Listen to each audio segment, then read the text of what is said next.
Everything said on the Couplings Fire Podcast are our opinions, and in no way represent the opinions and values of any agency we are associated with. Hey, this is the Couplings Fire Podcast. Here's a couple of things you might need to know, or maybe you just forgot. I'm Chris. And I'm Taylor. We're married. And we're both firefighters. Join us as we talk anything and everything fire-related. Based out of small town, rural Nebraska, we bring our unique challenges and solutions to the table every episode. Our goal? To better the rural volunteer firefighting community, one person at a time. Let's get on to the episode.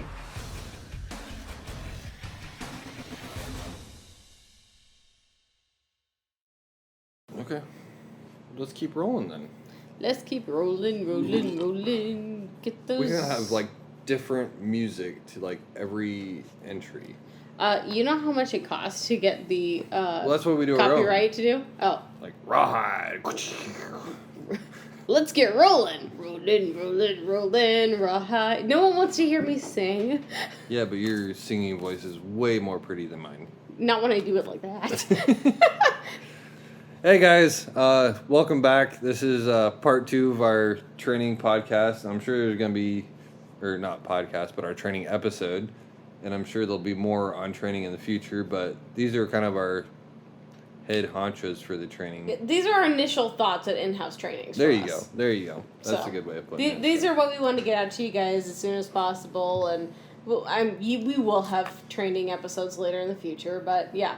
These are just our in-house training, some of our favorite ones. We're teaching you guys how to figure out what to train on, how to turn your ideas into actual practices, some of our favorite ones, and then figuring out what works, what doesn't work, and how to keep people engaged. So this is actually the part 2 of the 2 episodes that we're doing on in-house training. So if you haven't listened to part 1, go back and do that now.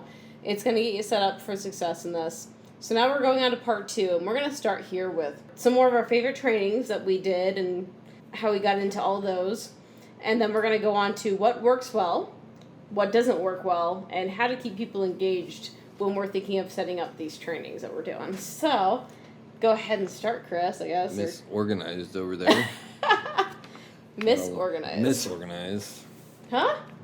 Disorganized? Disorganized. I'm not disorganized at all. No, you're misorganized. Okay. As in, you are organized, not... Never mind, forget it. All right. Anyway, so yeah, if you cut off early on the last one or haven't completely got done with the last one, either go finish that or we're just kind of going through our favorite trainings at the moment. So yeah, we'll keep going down that road here and work on from there. So some more training ideas for you. Where do we leave off, or what do you want to hit first? Let's hit the Extrication ball maze next. Ooh. So, the Extrication ball maze. Yeah, this is one that a lot of departments actually out there do. So, we just kind of took it and adapted it to what we do on our department. Right, yeah. So, if you haven't heard of this or seen it, get on YouTube and just look up Jaws ball maze or Extrication ball maze, fire department ball maze, something along those lines. It'll come up. There's a lot of departments that do it. It's pretty fun, so... I first heard about it on a podcast, and all I had to do was get on YouTube, and there's tons of them out there. So they're really cheap to build, easy to build, and they're a lot of fun. So our guys have a lot of fun with it here. So. Yeah, I think you built yours out of a sheet of plywood and then just scrapped 2x4s and other wood that you had around? Yeah, pretty much. So put some screws in there, stuff like that. Pretty simple, but it is fun and gets your guys thinking. And extrication is something we don't get to train on a whole lot. We do have a decent amount of car wrecks, but most of them are pretty minor. Mm-hmm. So we don't get our extrication tools out all that often. So it's a good practice. We're a retirement community, so the car wrecks we get are the back bumper's dented a little bit or something. We get some that are greater, don't get me wrong, but there's not a ton. Yeah, the old ladies that are driving 10 mile an hour and bumped a car in front of them. I don't know. Yeah. We did have a car go through a front window of a shop. Twice. We were gone for at least one of those. We were out of town. Yeah. But. Apparently you can get the brake and the gas pedal confused. I'm not sure. But anyway. Luckily it was not the same building that this happened. Yeah, no kidding. So go ahead. Well, I was going to say with this practice, you're going to go on more on this practice, or?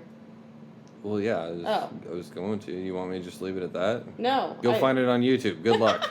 So, going back here to how to turn ideas into your department training, it's going to be different for every department, and you got to adapt the way you do things, and you got to think outside the box. Those are kind of the 3 rules that we follow. Obviously, extrication is different for every department. Depending on what you have for tools available to you is probably the biggest one, and how you go about using those tools. And there's different ways to use tools, and again, find YouTube. It's an amazing resource for training. But our department here, we have 2 sets of jaws and 2 sets of cutters, but we only have 1 set of rams. Mm-hmm. We do have a whole bunch of cribbing, stuff like that. Airbags. It all kind of depends on what your department has. So that's how it's going to differ from other departments, and that's how you're going to adapt it to the way you guys do things. If it takes 2 people to run those jaws, ours are old, they're heavy. It usually takes 2 people to run them. So that's how we do it in practice. Yeah, we don't have the fancy new electric ones. Yeah, that'd be awesome if we did. Of course, the batteries would always be dead on us. That's very true. We don't use ours enough to justify having the fancy new electric ones. Exactly. So, yeah, adapting it to the way you guys do things. If you use 2 people to run those jaws, if it takes 2 people to pop a door, make sure when you're doing this practice, you still kind of follow those guidelines. Use 2 people to do that. If you have an officer in charge of that extrication, do it that way. Have an officer telling your guys specifically what to do and how to do it. That's one way we added difficulty to ours, because typically we just kind of let our, not in a bad way, but our firefighters are well enough trained that we can usually just kind of let them, okay, we need to pop a door, and the officer goes and does his thing, and the firefighters pop the door. They're kind of on their own. Mm-hmm. It's been pretty nice for us. So adapt it to the way you guys do things, the way you guys operate. And in this case, thinking outside the box, there's not a whole lot to it. It's pretty straightforward once you see the videos on YouTube. Or if you want a video from us, I think we got some pictures. I don't know if we got any videos, but we can definitely do it again. The guys would love it. So if you need something from us, let us know. And what the premise this is you have, I don't know if you guys are familiar with the old, I think it was a little like it's a ball metal bearing maze. Little ball maze. It was made for little kids for like car rides and stuff like that. And basically you get the ball and you tilt the box to get the ball to the end of the maze. Mm-hmm. And that's basically what you're doing with extrication equipment on a much bigger scale. Piece of plywood, and you create a maze on that plywood with 2x4s, or if you want to make it out of metal, you can make it out of metal, whatever you want to do. That would be much nicer. I've seen them made out of metal before. They're freaking heavy. We'd never get that thing anywhere. It'd have to be on wheels or something. And basically what you do, the rules that we kind of follow is if you lift the board, maybe... So I was going to say, you can have this with 2 different sets of rules. So this adds to the difficulty. So the first set of rules is there are no rules except for you can't touch the ball. So that's the first set of rules you can do. That's kind of like the firefighter rules. There are no rules. I can get through this door. I don't need a key. Exactly. I can do anything. I will make a door. And it's a fun way to play. I will give it that. But one thing about firefighters is they'll always find a way to get around anything you have in your mind of how it's going to work. Yeah. They're going to figure out how to get around it without. That goes for all these practices. So, stay flexible with that, and don't be afraid to add some rules, or just go through it once and then put the rules in place. Yeah. So sometimes, especially if your department, is very new to this kind of thing, it's fine going through it once with no rules or twice with no rules or something like that. But so the next added level of difficulty is then you go ahead and you implement the rule. You can raise whatever you do on any corner or whatever you do, but you cannot lower anything. You cannot take height away. Well, that's kind of an overall rule of the game. Well, I think you can do it both ways, because we have done it both ways here. Okay.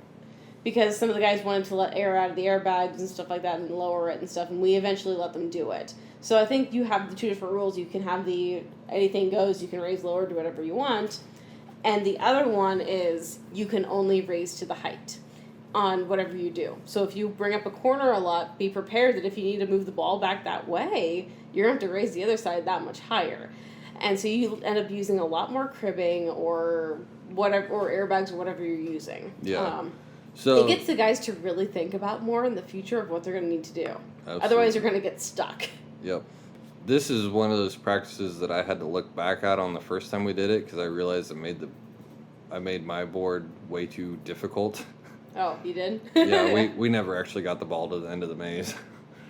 I thought it'd be really easy, so I put in some screws and stuff in the path and tried to catch it on things. I made it way too hard. So even if you have to start out simple, or maybe you make it really hard at first and then make it simpler as you go, that's up to you. But so basically the rules of the game are, once the general rules that most people play by, once you lift the board, if you lift it an inch, you have to crib it. You can't let that board back down without cribbing it. That's kind of the general rule, and you can't touch the ball. Yeah. That's where most departments start. If you have one that's made out of metal, I've heard of departments going as far as being able to bend. They'll make them so tight that you have to bend the pieces out of the way to get the ball through. That'd be cool. That's just up to your discretion, how difficult you want to make it or what you want to make it out of. So that would definitely add another element to this practice. Absolutely. But that would probably cost a whole lot more. Yeah, I don't have enough scrap iron to do that. But anyway, so if you lift the board an inch on one side, you have to crib it. And if you lift it on the other side, you have to crib it. If you use airbags like what we do, you can't let air out of the bags until it's cribbed. We have auto cribbing on our trucks, which we found out with my board that I made, it's a little too light for it, so that didn't quite work. You just kind of have to adapt to what tools you have. So you don't necessarily get to use all your tools. I don't think we use the rams really when we do Not it, really. or the cutters really. It's mostly just the jaws and the cribbing. But it's something different for using extrication equipment, even if you just want to get it out and exercise and have a good time. Yeah, I thought of a way you could use the cutters. I know it would not be even close to the same thing of what you'd be using it for, but you could put in wires. Make a little wire part in that. You could. And you could have them cut wires or cut little scraps of smaller wood pieces before the ball could fit through. I just thought of that while we were talking just now. Yeah. But that'd be a way to implement the cutters into that. You'd have to put it on the edge of the board, though, so you could reach it. Because the middle of the board would be really hard to reach it with the cutters. Yeah. But still, somewhere inside the board that's in the path of the ball, that'd be a really good idea. Never thought about that. Wire's cheap. So It's like I said, it's not going to be the same thing, but it's still going to get them with the holding up the cutters and actually running them. Yeah, so. That's true. So your new guys that are coming on the department, if it's their first time running extrication equipment, it's a great time to do it. It shows them exactly how it works and how fast or slow they work. In our case, we have a power unit or an engine that goes with ours that if they don't know how to run that, we run them through that real quick before we do the actual game part of it. So I feel like it's pretty simple, pretty straightforward, but if you got questions on it, just holler at us or look it up on YouTube. So I think we'll leave that one with that. It's fairly straightforward. So all right, what do you want to cover next? Let's do our basic Xcba work. Basic Xcba work. So, this is one of our practices that we do fairly often. Again, going back to the first part of this episode, is a low frequency, high risk, usually situation when we're using Xcbas. So we do this fairly regularly. And we actually ended up doing it this week with our new members. Yeah, we did. The need is just for people to be comfortable with Xcbas, especially our new guys. And our guys that are comfortable in them, we put them through a little more rigorous testing, I guess. Give them a little more of a challenge with it. But the need there is just to get people comfortable and familiar with the air packs again. Again, it's going to be different for every department, depending on what air pack you run, what your protocols are, I guess, written or unwritten. On what you can do in those air packs or when you need to be in them.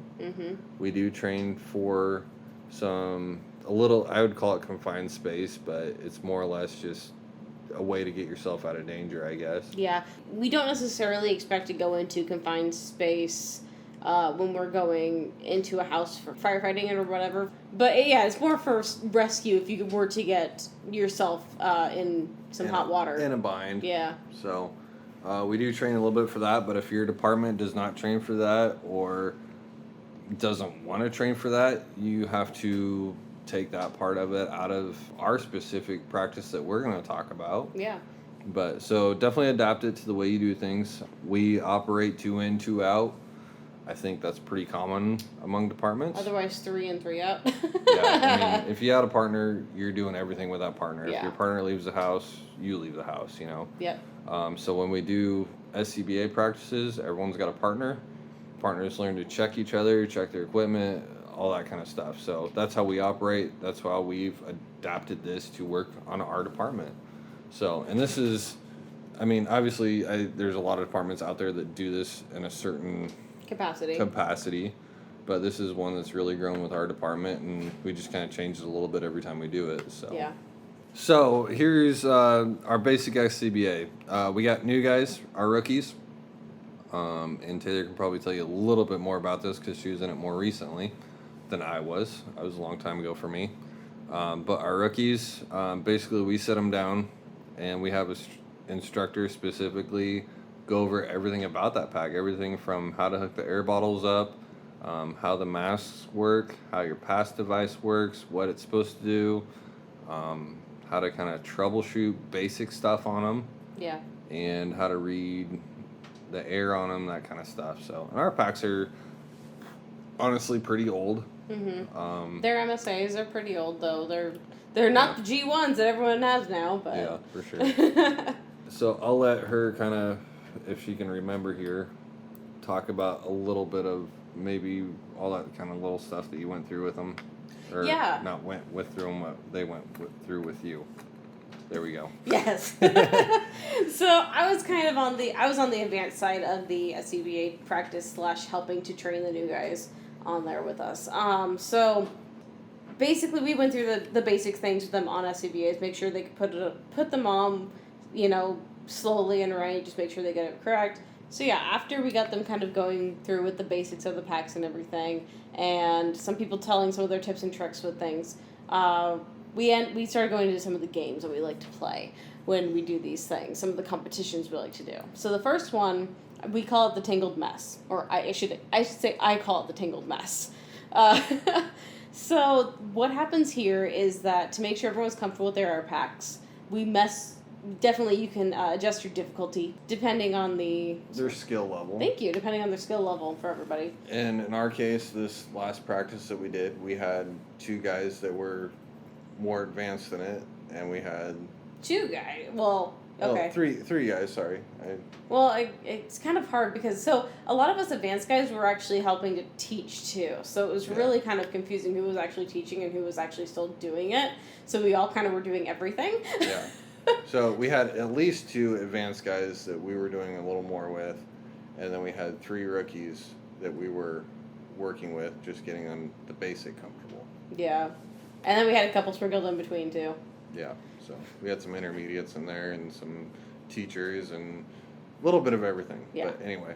Anyways, please continue. So the Tangled Mess. So everyone turns around, and whoever's teaching basically gets to mess with their air packs and masks.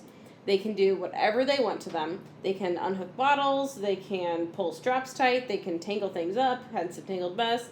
They can take things apart in their mask, whatever they want to do to mess with them, basically. And so generally you take it easier on the new guys, maybe do some basic things with them that they need to be looking out for, and then with the more advanced guys, you do all out, whatever the heck you want to do.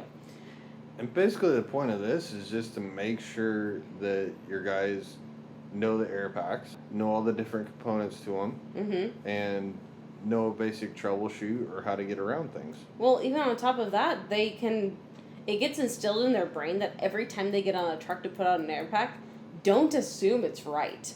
We are on a volunteer department, and although we do truck checks, and people are supposed to check those packs and make sure everything's correct on them and whatnot, it sometimes doesn't get done. You can't expect it to be perfect. And we have had problems with packs not being hooked up correctly, or straps being pulled too tight, or a number of different things happening with those. When people are responding to calls, they'll find these out. So this gets them in the habit of checking over their pack before and as they're putting them on. So whenever someone says go, basically they all turn around and they start putting on their packs. And it's kind of basically like a time trial of whoever gets done fastest wins or whatever, you know. So for the new guys, we're really telling them, hey, take your time. Yes, try to do it fast, but take your time. Make sure you're checking everything right. Yeah, for the new guys, it's not so much a time trial as it is just make sure we get this right. Mm-hmm. With our advanced guys that we were working with, it was definitely a competition between those two who could do it the fastest. Oh, definitely. I know we've done this in a previous practice, and I had a lot of fun messing with the advanced guys. Yeah, it's usually pretty fun to mess with them. So yeah. And so that's just a simple way to add some fun to it. A way we advanced on that is that we do the Tangled Mess in complete darkness. So this is 100% lights are out. You can't see a thing except for we have glow-in-the-dark strips on our air packs. there was, I'm gonna interrupt you Yeah, because there's kind of an intermediate here. There's an intermediate? We did the where we messed with their packs and they had to put them on, and then like what we did, I think we kind of skipped that step. But what we did is I actually took all three of their packs, completely disassembled them, and threw everything in one big pile. Oh, yeah. We didn't do this week, but we've done it before. The one big pile? Yeah. I did that with them. Oh, you did? Yeah. Oh, I didn't know you did. So, basically what I do is I had them turn around. It was kind of the same thing, you know, instead of messing with their packs, though, I completely took the bottles out. I tightened straps down on them. I did everything to the packs. I didn't mess with their masks because they are rookies.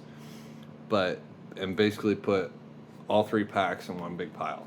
And when they turned around and had to go, basically they had to sort it all out and put it all together and put it on. That was kind of the intermediate step, and really reinforcing that fact that they know how that pack goes together.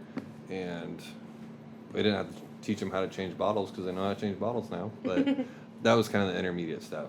So continuing on with the darkness, so this is a more advanced version of all this stuff. You do it in complete darkness, pitch black. You can't see anything except for the glow-in-the-dark things we have on the air pack.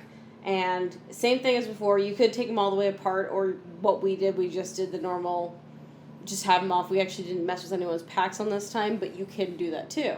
Yeah. With it. Since we had the rookies, we just left all the packs. Yeah. Just straight on. They just had to put them on and get on air in the dark. Yep. So everyone had on their gear, their turnout gear, you know, coat and pants and stuff, but they had to put on the packs and masks and everything, get all the way to on air, ready to go in, fully covered. We went pretty easy on this one, specifically this week, you know, and once everyone finally was done, then we turned on the lights. But you could do it where once the first person's done, you could flip on the lights then, or you could start timing them, pressing a timer on, like, okay, well, they're done at this many seconds or something, you know, and time it that way or whatnot. Then once the lights flip on, you check everyone over and see how well they did. Yeah, and like I said, in our department, we run at least 2 in, 2 out. So when we turn the lights on, everyone got their partner and checked everyone over. Oh, the best part is I got Chris on this one for my partner. So I was checking him over, and I was the one leading this training. And he was the one leading the training, this and is embarrassing. I'm pretty sure he was the one done first, which was hilarious because he didn't have his helmet strapped. He didn't have the collar piece on his bunker gear closed all the way and stuff. Like, he had a few things wrong. I really think the Velcro came off. Excuses. I know I didn't get the helmet, but I think the collar came off because I remember putting my collar on. I think the Velcro came off. Yeah, and then he checked me over. He's like, "Huh, you're perfect." Oh, thank you. Of course you are. Of course You're always I am. perfect. So that's how some of those things go, and then on top of that, you know, you can add to the Xcba stuff of, you know, going through some of the confined space that we were talking about. So for us, we have this long tube. It's about 5 to 6 feet long. I can't tell you what the diameter is on it because I'm really not sure. Yeah, I know I can't fit through it with an air pack. Yeah, and Chris isn't big by any means. I mean, he's 170 pounds, 6'3". He's tall, but he's not big. I'm tall and skinny. Yeah. So if anyone could fit through, he probably really should with an air pack, but he can't fit through this with this air pack on. So instills in us or it really works on us to take off that pack while wearing gloves and stuff, put it in front of us, go through the tube, explain why we do that to everybody, and we do put our rookies through it, and they typically, once you kind of show them how to do it, how to get that pack off and stay on air, they usually get through it pretty easy. So yeah. It's not hard by any means, but it's a good thing to have them have in the back of their mind in case they ever get into a situation where they need to get through a wall or something like that. Exactly. So. And then at the end of the tube, they then have to put the pack back on with their gloves on and everything again, like they would in a fire. And so other variations on that, you can look up something like that. I'm sure other departments have that on somewhere. I know they've done it at our local state fire school for one of their classes, so it's got to be out there other places too for that tube exercise. But people have done it through ground ladders. You can do it with that. People have done going through wall studs, and so there's different ways of doing it. And you don't necessarily have to take your packs off if you can fit. Try it, But these are different ways to see, how can you get through this obstacle. Yeah, and it's a good challenge for you guys. The ground ladder, I think that was a challenge going around on YouTube for a while, and it looks pretty difficult, but we got into it here at the station, and a handful of our more advanced guys was really getting into it, and everyone did it, and even one of our bigger guys who we thought would never fit not through. that comfortable in an air pack, he even did it and got through it, and it was pretty impressive. But don't be afraid to think outside the box either, because if you can get through it, like Taylor said, with your air pack on, if you can figure that out, do it, because there's a lot of people that take air packs off to get through a stud wall, and I don't know who found it or when they found it, but you can get through a stud wall with an air pack on pretty easy if you swim through it. I was gonna say, I call it swimming through it. Yeah, that's what we were all taught, is swim through the wall. So if you can find a way to do it, if you can fit through that tube with your air pack on, by all means, do it. There's nothing wrong with that at all. So those are some of the Xcba practices that we've kind of done, and those are very basic, but we definitely adapted them to what we needed to do on the department for the beginning. It's obviously going to be different for every department, depending on gear and stuff. We adapted it to our department and the partners and how we use them, and didn't do a whole lot of thinking outside the box on that one, but it's just kind of evolved as our department has. So yeah. All right, next one you want to hit on, or do you want to move on? Let's do one or two more. So the next one I'm going to pick out is, we did a mass casualty training and we actually used Beanie Babies.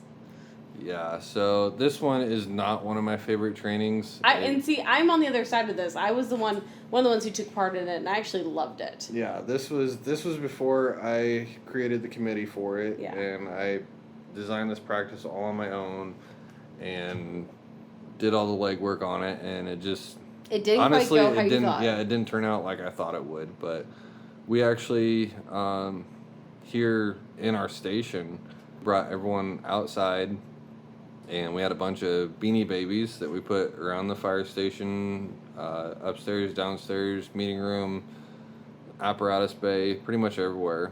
And we also brought the ambulance or the EMT squad in on this practice, and basically we acted as if we had to search a building if a tornado hit it or a collapse had happened or something like that. And the chief officers at the time had to manage these crews, give them a search parameters, what they're in charge of, and the crews themselves had to call in what they had. So when the crews brought out their victim, how they found them, in this case the Beanie Babies, when they got out of the building, the EMTs had to take over and do their triage and mass casualty protocols from there. Yeah, they actually have printouts of whatever the Beanie Baby was injured from. Attached to these Beanie Babies, we had little strips of paper that gave just basic information. Bleeding, I think we had a heart rate and respiratory rate maybe. Yeah, I think we had some of the firefighters did look at those when we were picking up the Beanie Babies. I don't know if you want to start getting into that yet of it. It was just, since we don't have EMT firefighters, we have very few of them. I wanted information that firefighters could remember, and they didn't have to have any equipment with them. And pulse, respiration. I can't remember what the. But there were some that had complications, so we could figure out if we could just carry him out. We could figure out if it was a baby. Yeah. Could we carry him out? We could figure out, is this possibly a spinal injury or something like that? Do we need to bring him out on some sort of a backboard? What do we use for a backboard? Things like that. So, like, we looked into, as the firefighters, with our teams we found different injuries, whatever, and we figured out how to move them based on the injuries that were on the Beanie Babies, too. Right. So it kind of gave us, like, one of the Beanie Babies had just a broken leg. Well, that was easy. One of the guys actually found a pencil and some rubber bands and made a splint for the Beanie Baby. They took this so seriously, and it was awesome because that's what you would do. And I loved it. I don't know what got the guys to take it so seriously that night, but we brought out a Beanie Baby on a folding chair as a backboard. We used a door that we found for something else. Yeah, the guys are actually being really resourceful with it. Yeah. And the only reason I didn't care for the training, it wasn't one of my favorites, is because it didn't go the way I had it planned. But nonetheless, for the guys, I do think it was probably a good practice, but just not one of my favorites. And then the EMTs got practice on the outside doing the triage part and, putting them in different colors and whatnot. And then we had the fire chief outside in the command center making sure all the places were getting checked right and everything. And absolutely. So it was definitely a good practice.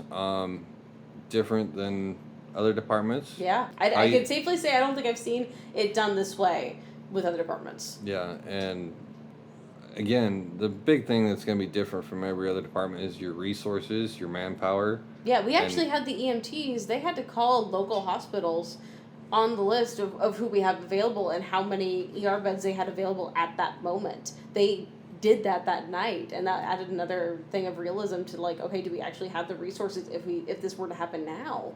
Yeah. Where can we take them? Yep. And a lot of departments will do like a on-rope search in a bigger building like this.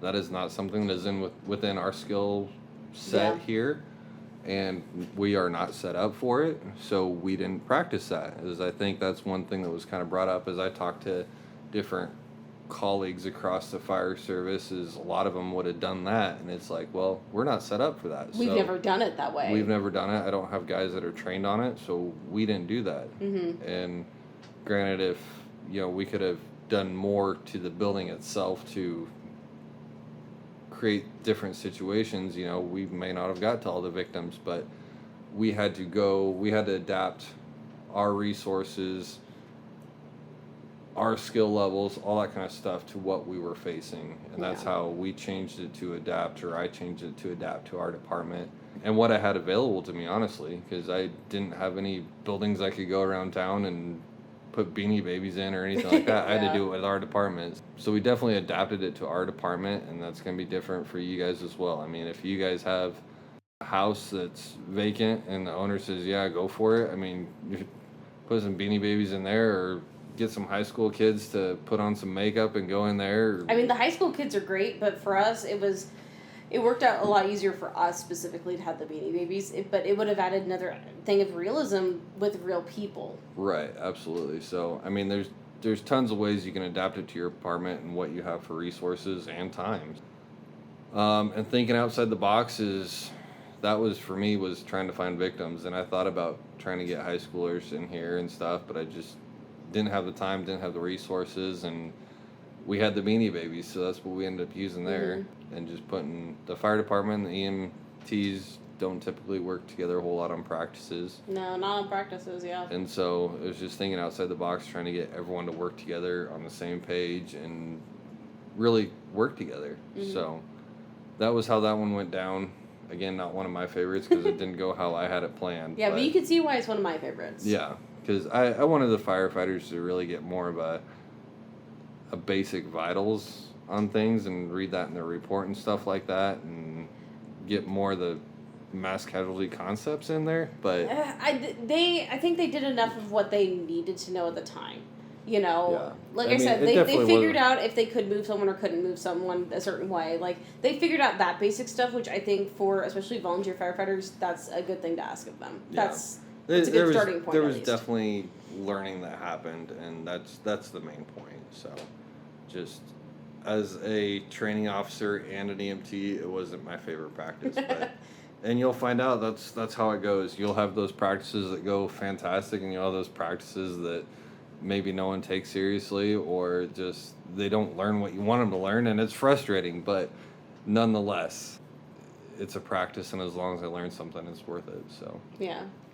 all right, let's hit one more. What else you got? Truck scavenger hunt. Oh my goodness. So the truck scavenger hunt was interesting. My group, it didn't work out so well, but I know other groups it worked out great. This was another one of those trainings that didn't go as I had planned. It was a good idea, and I think it could go well if we tweaked it in the future. It didn't go as planned because I forgot firefighters will be firefighters and bend the rules as much as they can. Yeah. That's what I forgot. Or I didn't know. It was a long time ago. So, in this case, I think I did this one again on my own. We had a huge problem with people not knowing where equipment was on trucks. Mm-hmm. We have 8 trucks. It's a lot of trucks for a volunteer department. And we do check trucks at least every other week. Someone has that truck to check, and that's how we kind of get familiar with them. And people get lazy, and it happens. There's nothing I can do about it. There's nothing I can say about it that's going to change that. So I created this practice thinking, okay, if we have a scavenger hunt on a truck and do it timed, it'd be competitive, and guys would start to hopefully recognize where things are on the trucks. So basically I think that night we had 3 groups of people, and they were probably 4 or 5 guys in a group. And basically I gave an officer a sheet of paper that said, I think it was like, this is what you're doing. And the officer had to call for different tools on the truck, and the guys had to go out and get those specific tools. Yeah. I know that's how it was kind of laid out, but anyway, different for every department. Adapt to your trucks. What you have on your trucks, what people are familiar with, unfamiliar with, and you don't have to do a certain setup like venting a roof or something like that. Like, that's kind of what I did. But you can just give them a simple list of, this is the tools I want found on this truck. Mm-hmm. And well, and the deal is one person had to go find one tool, that person came back, the next person would find a different tool, that person would come back, things like that. It didn't quite work exactly how we planned it out. So different for every department, obviously, how your trucks are laid out. Yeah, they started opening the doors so everyone could see where all the tools were, which that was not supposed to happen. Basically, the first guy went around and opened up all the compartments. Yes. And then somebody, like other people, would help tell people where things were or what they would use in a certain case. And so they were bending their rules quite a bit. Yeah, and that's a great thing to do on a fire scene. But for the instance of this practice, it kind of eliminated a lot of what I was trying to get done. But adapt it to the way you do things. That one's kind of, I don't know if there's anything specific on that practice. I think this one's pretty self-explanatory, very honestly. And thinking outside the box was just a different idea that came to me. And I think it would have worked really great. And I think if we were to try this again, we're just going to change the rules a little bit and enforce with the rules quite a bit with people. Maybe turn it more into a game of some sort. Yeah. And the guys really didn't get into the competition of this one as much as I thought they would, but... it might have been just an off night, too. You have those with volunteer departments. Yeah. They have off nights. So the truck scavenger hunt / relay race is kind of what we refer to it as. It's supposed to be there to help guys get more familiar with trucks. Yeah. And that was the goal. Some of them got some stuff out of it, others didn't because the rules got bent, but... It was definitely a learning experience. It was well within my first years of being a training officer and not realizing how things were going to go, but that's how it works. So, all right. So I think we're ready to move on to the next section here. So with creating these trainings, how do we figure out what the crap works well? And this is all, again, based on experience. We are not experts in this field. We have had a lot of experience. What works well for our department may be the opposite for yours and vice versa. We know this works for our department, and we've heard it through podcasts and stuff like that it works for other departments as well. So I think some of what works well for the trainings we've put together are the smaller groups that we've been doing. I think that is probably the biggest thing that we've changed, that we've gotten the best feedback from changing. Yeah, and we seem to get that feedback immediately that it was good. Yeah, it doesn't take any asking on that one. We really didn't have to ask very much, if anything at all, to get that feedback from the guys. We trained, I don't know if we went over this yet, but we trained as one big department for the longest time. I think we touched on it a little bit, but... So basically we had around about 20 to 30 guys all in one big group trying to learn whatever we were doing that night with one person teaching them. Yeah, trying to keep 30 people interested in a big group like that.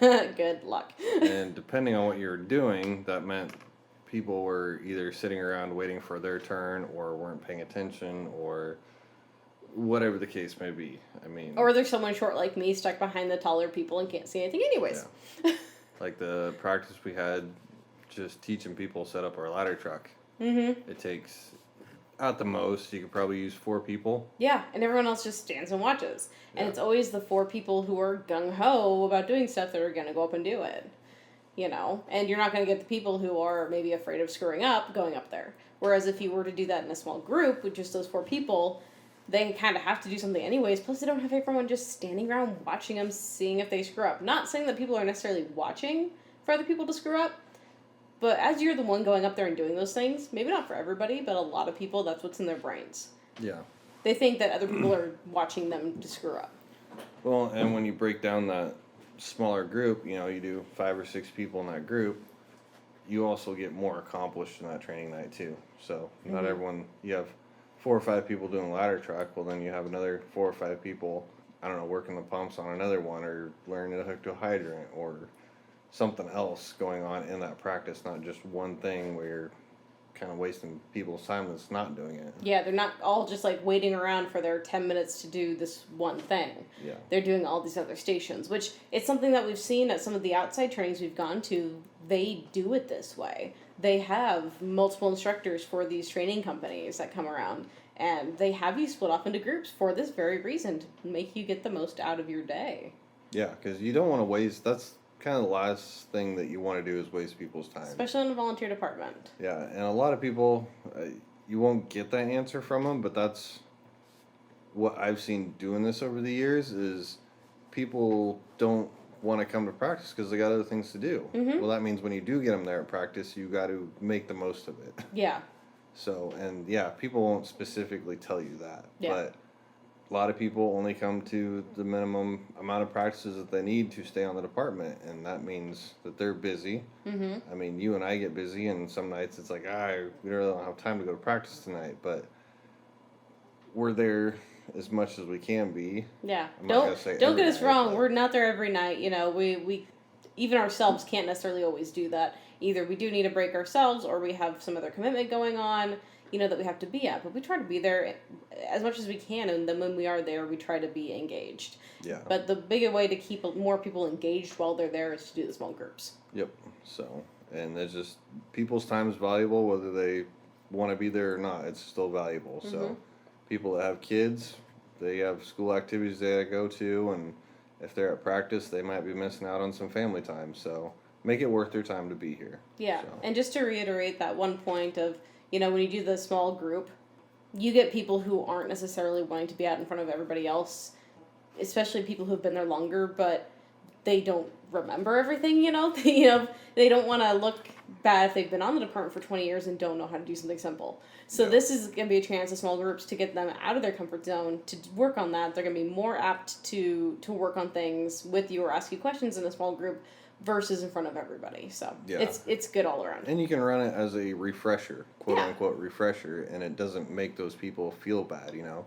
Because if you're doing it as a refresher, then they can jump in there and do it, and if they screw up, you just politely correct them instead of embarrass them in front of 20 other people. Yeah, I think this goes into our next thing of what works very well, which is separating the skill level by doing it this way. So if you do those small groups, you're able to separate sometimes, you know, I mean, sometimes it's great putting advanced people with newer guys and whatnot on the department for these small groups, but you're able to sometimes separate by skill level, which is fantastic. So basically, you're able to take the new guys, the rookies, and teach them a certain way and things. You're able to go down to the very basics. You're able to take those intermediate people and refresh what they should already know, make sure they know it, and then maybe start introducing some harder topics with it. And then you can take your advanced guys and really go all out with them. You don't have to take all the time to go back with the beginner stuff with them. Yeah, and that's one thing that we found with our practices. We'd practice for how many ever years before we really started doing training, and our department overall was at the same level that it was when we started. Mm-hmm. I mean, nothing was forgotten, but nothing was gained from it. Our department never moved forward or got better at anything because we were constantly teaching the basics to everyone instead of catering to people's skills level and slowly making the department better. Exactly. It's not a bad thing to say that some people are better at stuff than other people, and you should really hone it to those strong points for each firefighter. They should be able to get into what they like more and know more stuff than the rest of everybody. And this gives us a way to do this. Yeah, so a real good example of this off the top of my head is teaching pumps. Yeah. We have enough trucks here that we can set up different stations, and our new guys can go through and learn how to simply start a pump, learn how to recirculate it, maybe run off a hydrant, and maybe one line. Mm-hmm. It's pretty basic as far as running the pump goes. Our intermediate class would basically cover those basics really quick. If everyone gets that concept and knows what's going on, then we'd run them to running a line, running off a hydrant, switching between tank and hydrant, and then, maybe adding a second line. Either staying with that single line, running a dump tank, drafting, mm-hmm. or possibly pulling a second line and running 2 lines at once. You just get a little more advanced. And then your guys that know what's going on in the pumps, we have 4 guys that are probably really good at the pumps, mm-hmm. and we throw basically anything we can at them. We'll put relaying. Yeah, we'll relay between pumpers and a hydrant, drop tanks. Maybe using two drop tanks or whatever at a time with them, and seeing if they can manage that stuff. And 2 hand lines is typically what we run off the trucks, but we might put like a monitor out there. Mm-hmm.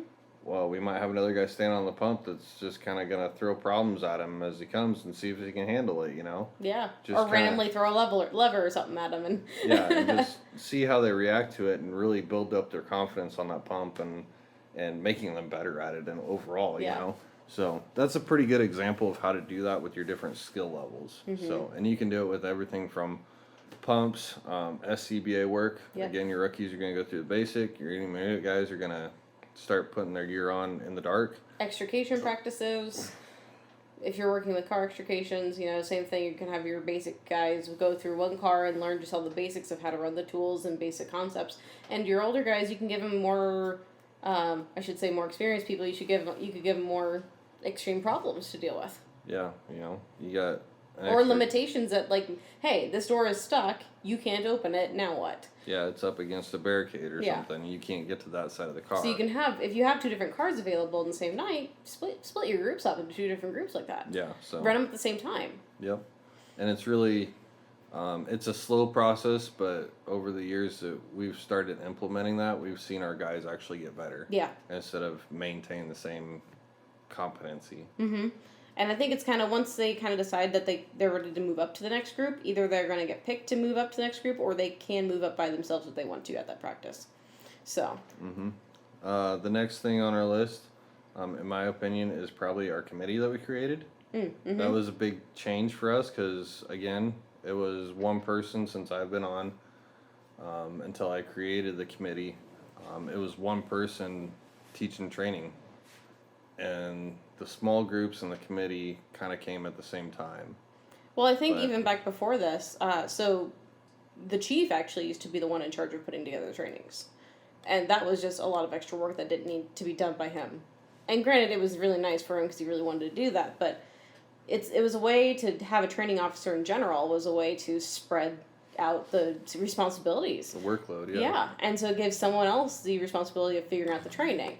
That doesn't mean he went off and did whatever he wanted, but he was able to pretty much get a game plan run by the chief and okay it kind of thing. Yep. And so then from there, that's when we created the training committee with other people. And I really wanted to train the committee because I heard it on podcasts and stuff like that, other people actually having a training committee. But the reason I did it is I wanted more ideas and I wanted more ideas from the guys that were actually doing trainings and what they wanted to do. Mm-hmm. And even the different ideas on how to do it and the best way to maybe cover that topic. Yeah, because we didn't have anyone like super new on. I think the newest one we had was maybe 5 years on when we did this committee. But then we had others that were on for like 10 or 15 years, on the committee as well. So, but we would try to get the people who would actually be at practices a lot. That way we knew what they wanted to work on. That, and it was another chance for people maybe looking to be officers. It gave them a chance to actually have a little more input on the department and gave them a chance to teach too. So yeah, we actually stayed away from any officers actually being on the committee. Yeah, I was the only officer on the committee. Yeah. And we had one person specifically that I can think of that really wanted to be an officer, but just didn't quite have the mentality. And this was a way for us to try it out, because no one really actually wanted to take that step in and say, okay, let's make you an officer and see how it goes. But they gave them a chance to really get into the trainings and be in front of people and teach people and kind of see how it went. So it was another kind of objective of making the committee, but overall it was just for the multiple ideas, the different ways of doing things, and actually seeing what people wanted to train instead of just me. Yeah. So it helped out a lot, and get the new guys on there, get the old guys on there. We had probably 5 people on. Yeah, we had 5 people on our committee. And it worked out really well. So, and we 5 including you. So you have 4 firefighters underneath you. So. Yep. And so we had 5 people on our committee, and basically we do it at a month at a time is what we did. We'd meet once a month, go over what practices we wanted to do that month and how we wanted to cover them. Split out the practices between everyone and made sure everyone kind of had an idea of what we wanted to cover. And if they had any problems, basically, me as the head of it, I told them to call me, talk to me. I'd get them the resources that they need to do that, and that's how we approached it. So. Yeah, and then we would also talk about any other bigger practices that we wanted to do in the future. Kind of started talking about ideas for those or brainstorming. We kind of keep a list of things we could do or things that would take more pre-planning or figuring out either with other companies to either help get us some stuff made, or if we needed to make stuff or secure either locations or whatever for other practices. So we were able to kind of bring those up as throughout the different meetings as well. But right. So that was a big change, and it was a very positive change for our training as well. Let's see here. Next important thing. My next important thing is this is kind of countering the separating the skill level. This is the other side of that, is actually pairing experience with inexperienced people. I would not suggest this for every practice, but for certain ones it works really well. So like a pumps practice, if you want to switch it up, do an experience with an inexperienced person. It'll definitely help make sure that experienced person knows what's going on and be able to teach that inexperienced person. Yeah. Same with specifically hose movement, advancing the hose and stuff. It's really hard to have 2 inexperienced people on the front, on the nozzle. Yeah. It's very difficult to teach that way, and having just someone off to the side. So if you have someone experienced as either the backup man or the nozzle man, switch them around and stuff, through the practice, it really helps that other person realize what he needs to do. Yeah. So you have someone that actually knows what it feels like and how it's supposed to go with that person that's learning it, maybe for the first time or the second time, and that really reinforces, okay, this doesn't feel right. So that new guy's gonna be like, okay, this is how it's kind of supposed to feel, and they can work on it from there.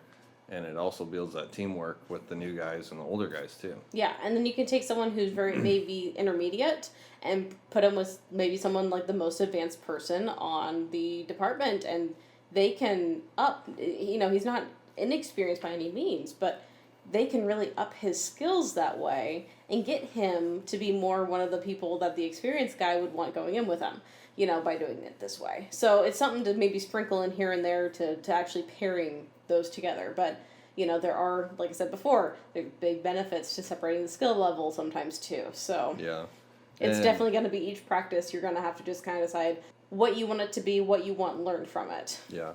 And a lot of this ties into like mentorship and stuff like that. A lot of departments rely on that mentorship to pass their training and stuff on. Mm-hmm. And that's kind of what this is. It's not an official capacity like you're with this person all the time or this is your partner or anything like that. It's just find those guys you can pair up that work fairly well together or something of that sort. I don't know if that's quite what I want to say there, but I don't know. Well, and it's something to remember too with the skill levels. Just because someone's advanced in something doesn't mean they're advanced in everything.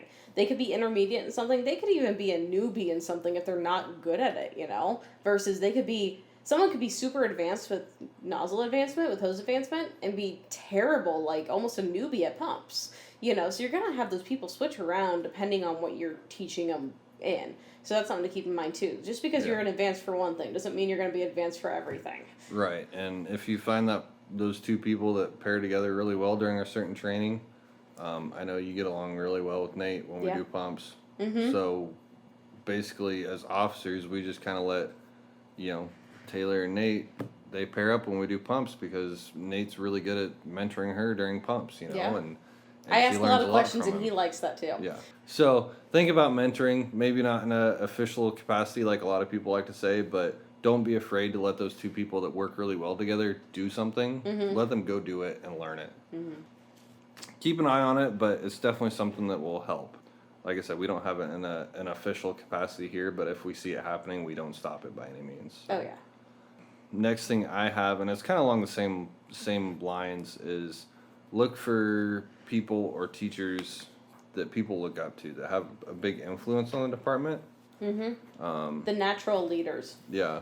We have a guy here on the department. I don't even know how many years he's had on, but he's an awesome guy to be around, like just in general, socially be around. Mm-hmm. He's really fun to be around, very knowledgeable, and people are just kind of drawn to him. Yeah. And I've asked him on multiple occasions to help teach a training because I know people are drawn to him, and I know he knows what he's talking about. Yeah, and he's not afraid to adjust what he's teaching to that skill level of who he's teaching to. Yeah. And yeah, he's likable, and he's likable where people want to learn from him. They feel very comfortable asking him questions and whatnot. It works very well. So it's just a natural gravitation to wanting to be around him. And some people just have that flair.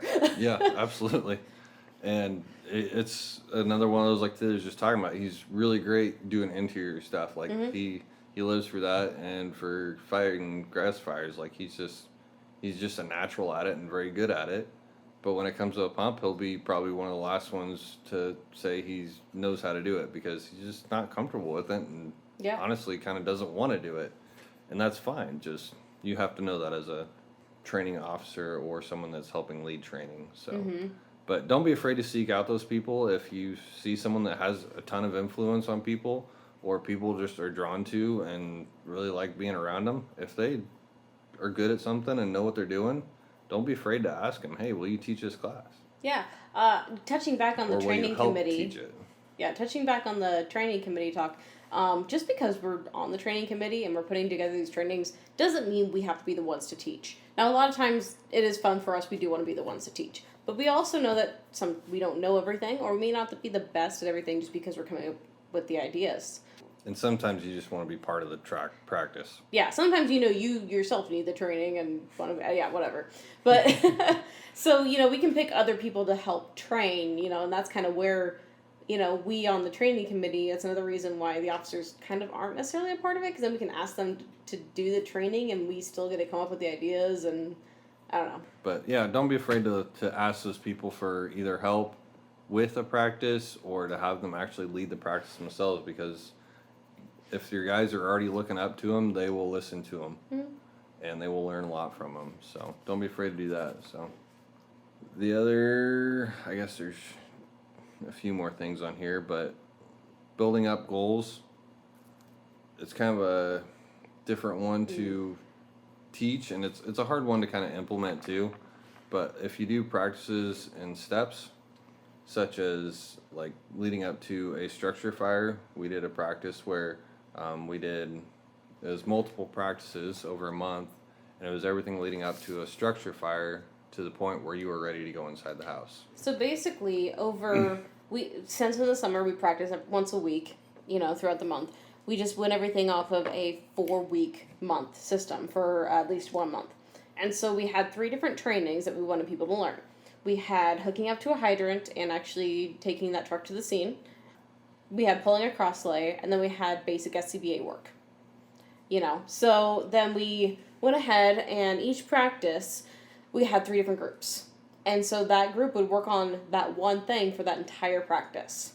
And then the next week, they would come back, they would do a different one. The third week, they come back and they do the one that they haven't done yet.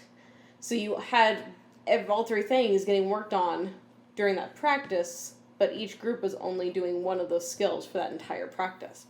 Then on the 4th week, we had all those skills come together and actually had them simulate, setting up from hydrant all the way to the structure fire to flowing water inside the front door. We didn't do anything advancement of other things inside. We just went strictly to the front door with them. And then we did that several times on the last day with different groups of people. Yeah. If your ultimate goal is to be, in this case, faster or more efficient at being there at the front door ready to go with the truck set up and everything, that was our goal. Mm-hmm. And so basically we divided out into 3 bigger steps that we could train on, and then we put it all together and made sure it was all fluent and we didn't have any problems, and that worked really well for us. So. It did. In a perfect world, we would have had everyone be present at every practice to make it work perfectly. In a volunteer world, that doesn't happen like that. So it was kind of interesting when people would miss, when they came back, what they would choose to do. Because we kind of had them go where they needed to go, not necessarily when they were there at practices, we had them go just kind of where they needed the work on, where we thought they needed the work on, where they thought they needed the work on. And then some people, it sucks, but some people missed the very last one. We had actually ended up putting it all together, Yep. But overall, if you were there at all these practices, it worked perfect. Yeah, so if you have a bigger goal in mind that you want to do, don't be afraid to break it down into smaller practices and mm-hmm. get the repetition on every small step, and then put it all together at the end. Yeah. So those people who were there for the last day, I mean, most of them had been there at least 2 of the weeks prior, so they had work at some of the other things. So, most people who needed Xcba work were just the new guys. Everybody else, they were good enough to get their air pack on and go into the house, So, I think most people would skip that one if they didn't need to, if they didn't need to have it, but. Yep. I got 2 more things. The quick one is be flexible with your trainings. That's a big deal. There's a lot of people out there that get a plan together and they just, that's what they want to do. Mm-hmm. And you got to learn in the fire department, you got to be flexible, you got to be resourceful. And so don't be afraid to be flexible with what you do. If you plan a practice for 15 guys and you only have 8 there, you're going to have to change a few things, but it also makes you realize that, hey, if we have a call and we're only getting 8 guys here, let's figure out how to do it. Yeah, at that point, you really have to determine, do you want to still do the practice with 8 guys and just do it?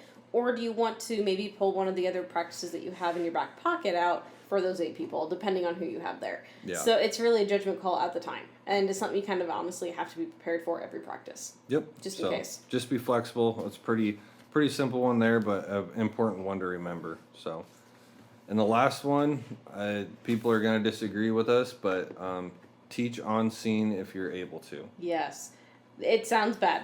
We're going to explain it, so just hold on here.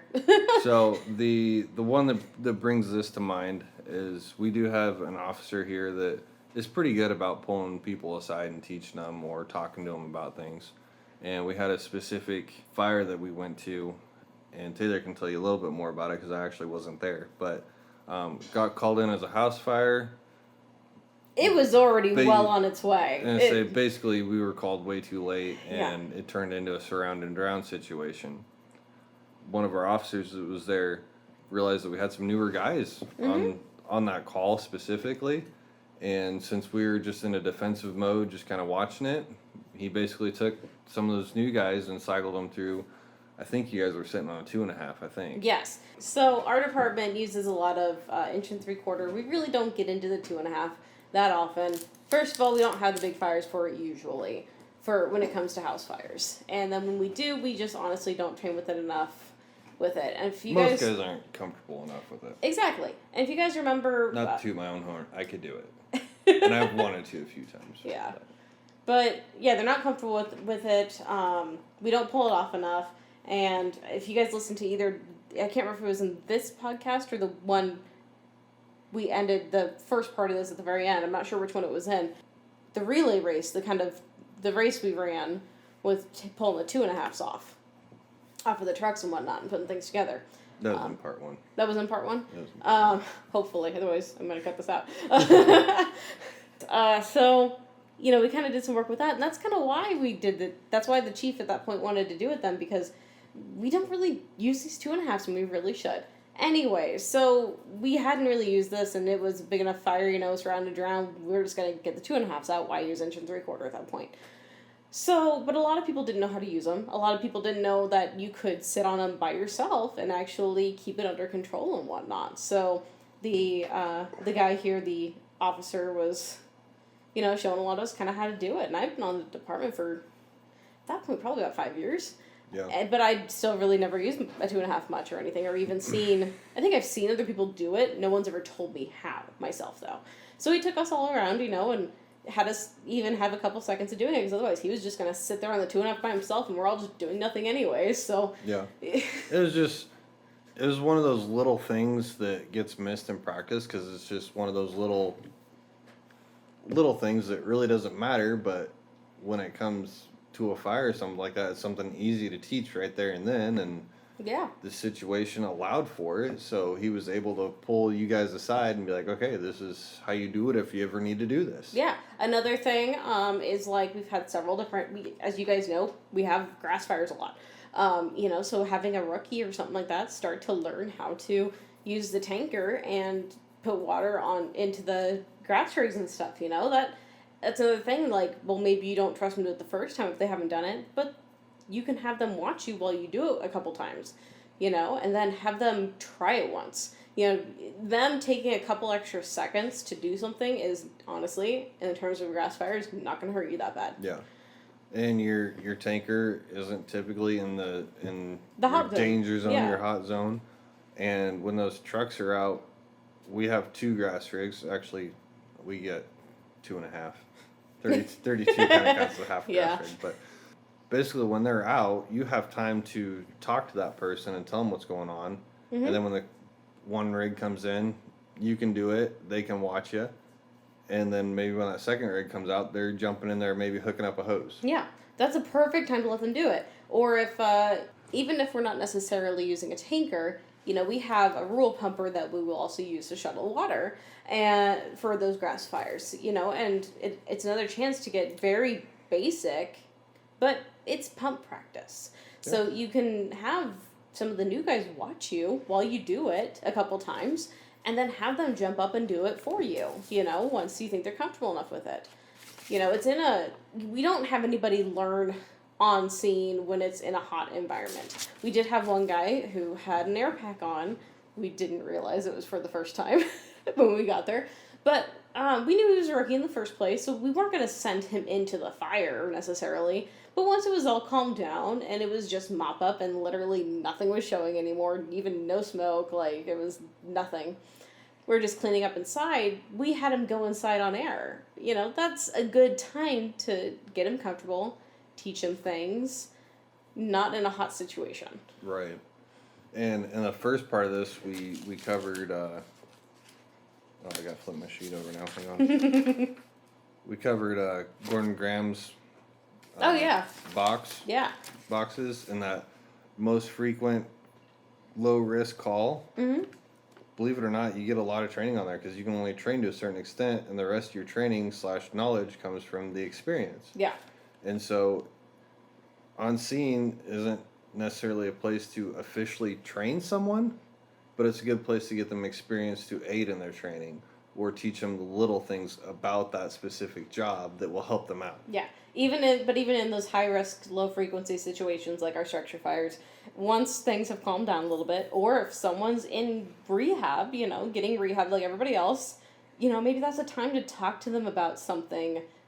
Maybe someone's on the outside and one of the safety officers is talking to one of the rookies about this is why they're doing this. Yeah. Or, hey, go get this ladder and set it up, because even if they haven't done it before, it's something low risk for them to do, even in a stressful situation on scene. things like that.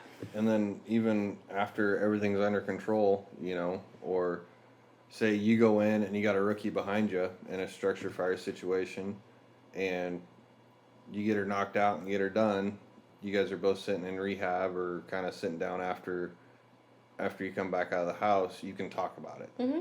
It doesn't have to be talked about right that instant, but as soon as things kind of calm down a little bit, talk it out and be like, okay, this is why I did this, or this is why you were seeing what you were seeing. Yeah.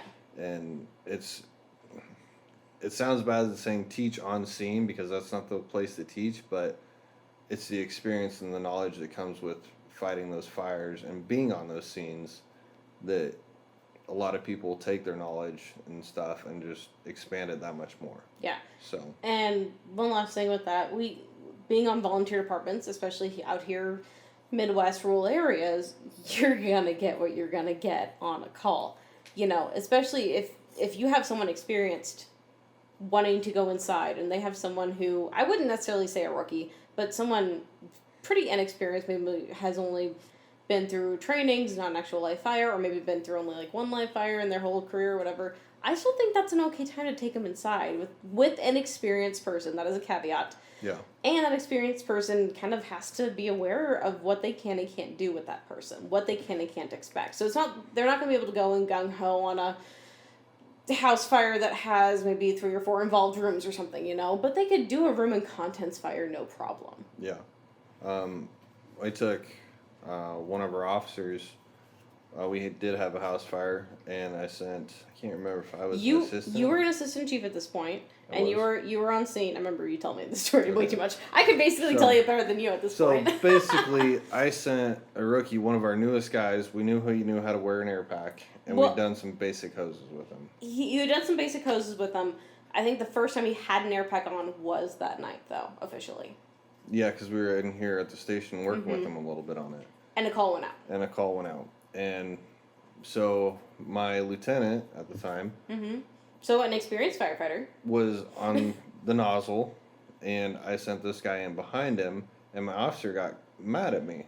Yes, I think... Oh, you can tell the story. And basically what was going on is when we were ready to go in that house, I had other officers outside yet that could keep an eye outside, so I didn't have to do any of that. Mm-hmm. And when I sent these 2 in, I also went in with them. Yes, so you had 2 experienced and a rookie. So it was an experienced guy on the nozzle, the rookie was being the backup, and I was actually a third person in there with our thermal camera, keeping an eye on those 2. So if something did get hairy, or he did decide to kind of freak out or whatever, we could easily get him out and our operations would still be all right. Yep. So luckily, or not luckily, but unluckily for that particular candidate, things didn't end up working out with him anyway on the fire department. Yeah. But don't be afraid to pair the experience with the unexperienced, as long as everyone knows what's going on.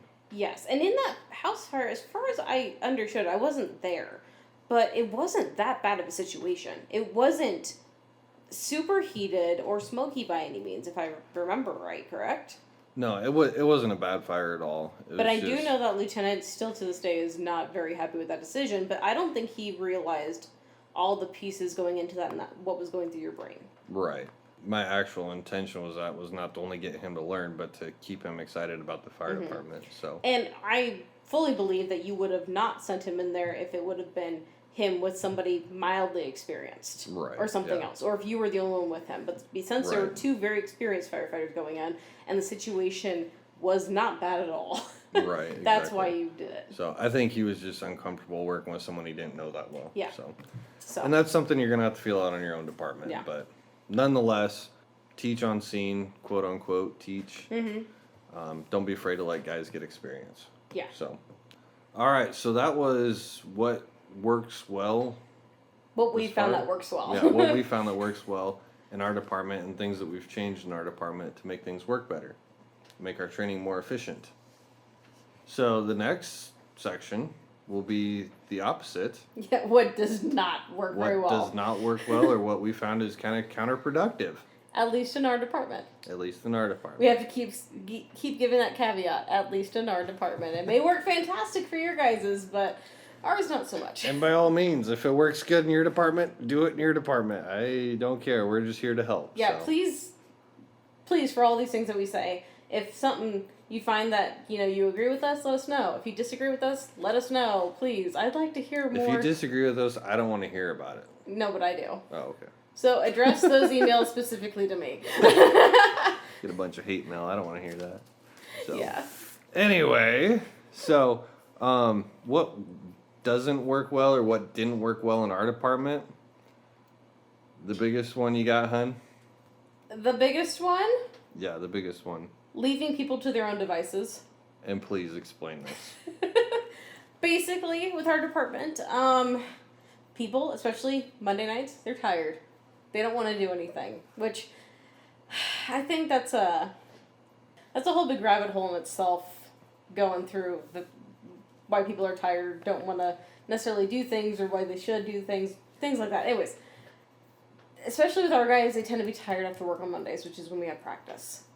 We wait till after they're hopefully done with supper time or whatever. At 7 o'clock is when we start. But if you leave them to doing their own thing, so let's say you're part of a training committee and you set up, hey, you want these guys to go do their own, like, this is what they're going to work on that night. You guys are going to go hook to a hydrant tonight, and you don't send an instructor or someone to watch over them. Yeah, you just send them just by themselves with no one in charge.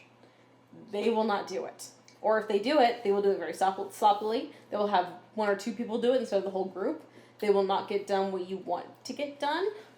It's just going to be a whole hodgepodge of whatever they feel like.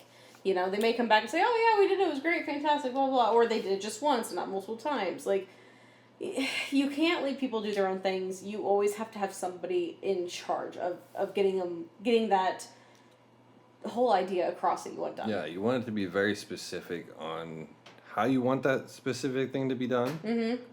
And making sure that all the appropriate tools, like for this instance, hooking to a hydrant, when we hook to a hydrant, especially with our tankers, we use a gate valve, so you don't have to turn off the hydrant the whole time. Yeah, make sure they know where the gate valve is. Make sure it's on the truck they're taking. Make sure they're putting it on the hydrant when they set up to the hydrant.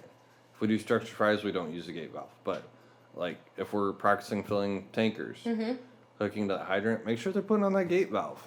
And if you leave them to themselves and say the guys on there don't remember or don't know why we do it, they're probably not going to put it on there. Yeah. And for our department, there is a reason why we do it. It's just a matter of if they actually do it or not. Is there anything more to that?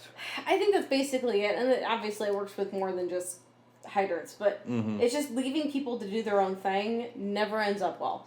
Just they either learn different things that you weren't expecting or learning a different way, or they don't do it to the full extent, or they don't do it at all. Who knows what they're actually doing if you don't have someone in charge of it? Yeah, and or they get done like super early at like 7:30, and they want to come back to the station and do nothing else. And it's like, no, this was supposed to take you at least an hour, if not an hour and a half, to do these things, to do it right.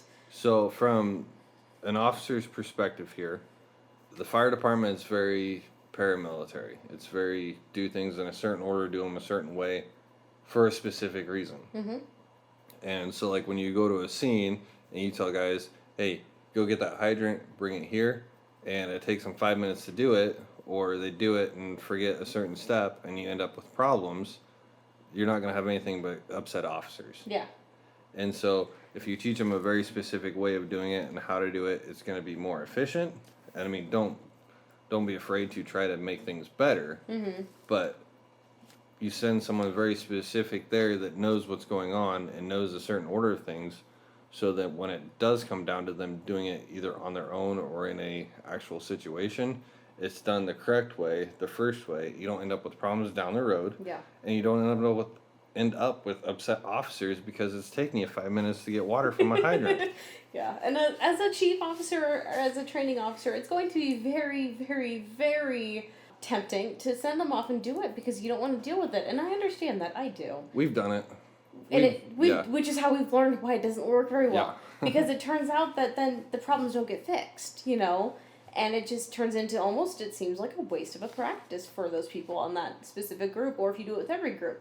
It's not worth it. Take the extra time, put somebody in charge. And whoever's in charge of it, make sure they know what you expect out of them. Yeah. And make sure that they're going to have the guts, the balls, to do it. Yeah. And don't worry, us girls have plenty of balls too, so. So a specific example of this is on the practice we were talking about earlier of hooking to a hydrant and getting ready for a structure fire. I actually sent the chief out with these guys on a truck to go hook to a hydrant. And they were done like within an hour. Oh, yeah. And I found out later that it was only 1 or 2 guys that were hooking to it. Everyone else, quote unquote, knew how to do it. So they didn't do it because they knew how to do it. Yeah. That you will come across that all the time with these volunteer departments if you do not already know that. They all know how to do it, so they don't have to do it again. They don't have to practice it because they know how. Yeah.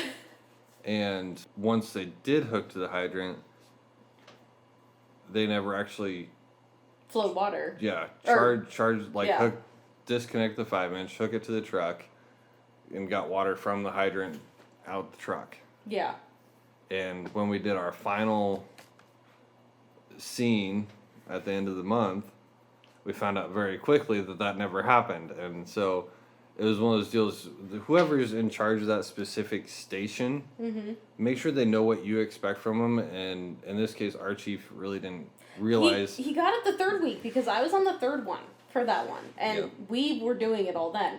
Even if you're asking your officers to do this, make sure they know that you want things done a certain way because that is how you become more efficient at something, or find the specific reasons of why you do everything in that step so that they understand we can't skip this step because this may happen, or we do it this way for this specific reason. Yeah, and the chief is a fantastic chief, you know. It's just one of the things, he wasn't in on the planning for all this. He didn't know why we wanted them to get to that step. So he didn't think it was important because he didn't know.